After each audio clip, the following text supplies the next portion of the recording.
What is up, all my beautiful people? Hopefully you guys are having a great start to your week and an amazing Monday night. Today, I have my last 2 weeks of my comic hauls, and I was able to swing through Ollie's, and I picked up a Halo novel to read and add to my collection.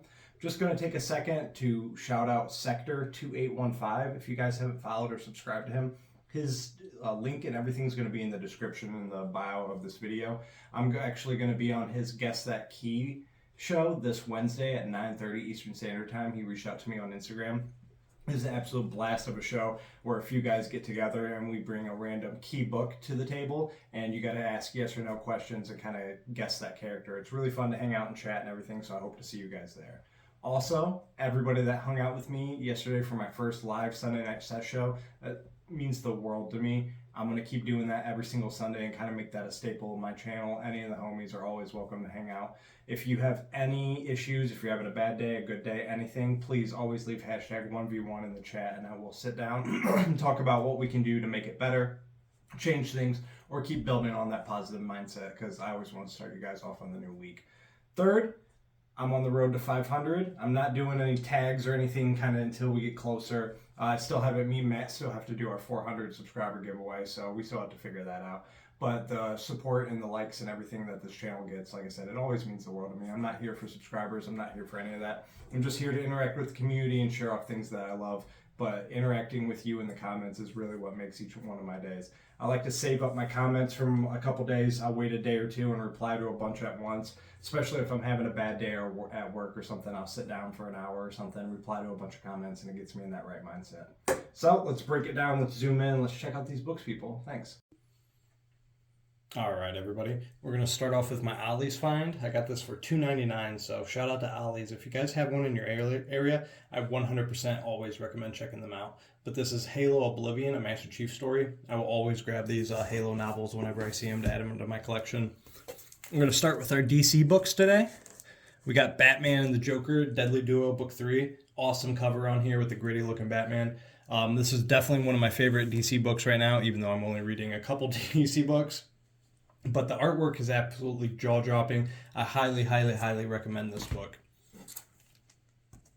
My other DC book for the week is DC Universe Lazarus Planet Alpha.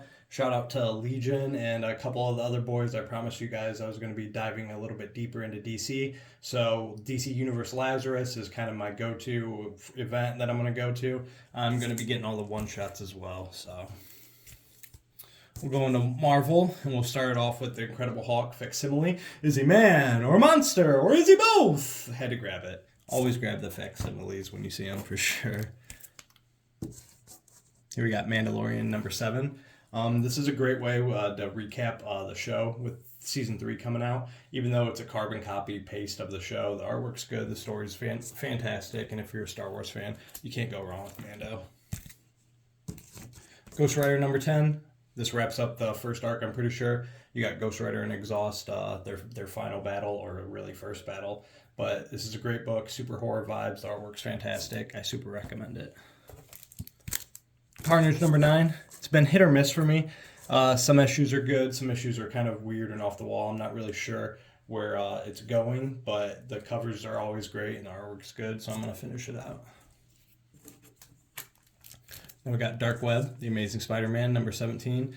Hashtag no tie-ins, so I'm just reading the main run, even though I hear Gold Goblin's great, but I just read the main books and everything. Side note, if you guys didn't know, all these little webs, if you put all your covers together, they connect in a way, so check that out. Now we got the homage. Miles Morales, Spider-Man number 2, classic homage variant with Spider-Man hanging in the little corner box. I didn't read the main or like the original Miles Morales run, so this is my first kind of introduction to the character in comic book form, besides the Spider-Verse, and I'm loving it. Shout out to Comic Book Corner 2.0 for recommending this book. This was my pick of the week, and I haven't even read it. I flipped through the artwork, and I already know it's going to be a blast. Mark Miller, Jorge Jimenez, how can you go wrong with that? Nemesis Reloaded, issue 1. Very graphic read, but right up my alley. We got Plush number 2 from Image. This is kind of a furry type book, but the last book ended where they were kind of like zombies or something. So I always like off the wall, kind of more random and fantasy thing, but you know, your boy had to grab the Spawn cover for that one. Now, the last two books, they're not in bag and boards because I was actually reading them. But we have Gunslinger Spawn number 16 with the David Mack cover. He's doing all these kind of like art splash pastel covers, which I think are dope. He's doing them on all the Spawn covers. So I'm grabbing each one of those. Gunslinger Spawn's always a fun read. If you're not reading any of the Spawns, that's the book I always recommend reading. And then shout out to Scotty. I didn't even know this book was really coming out until I kind of seen a couple people picking it up. But this is the Virgin variant of the new Spawn kind of miniseries, Unwanted Violence. Like I said, I had no idea this book was coming out, and even as a Spawn fan, that's kind of sad. So I'm excited to read it. The cover's great, the artwork looks great, but there's just so many Spawn books that this one kind of missed my radar. But yeah, that's my little haul right here. We're going to wrap it up. Again, check me out on Sector 2815's channel on Wednesday at 9:30. His link will be in the description. Other than that, man, we're trying to hit 500. I appreciate each and every one of you. You guys mean the world to me. And always, I hope you guys found what you're looking for. Thank you.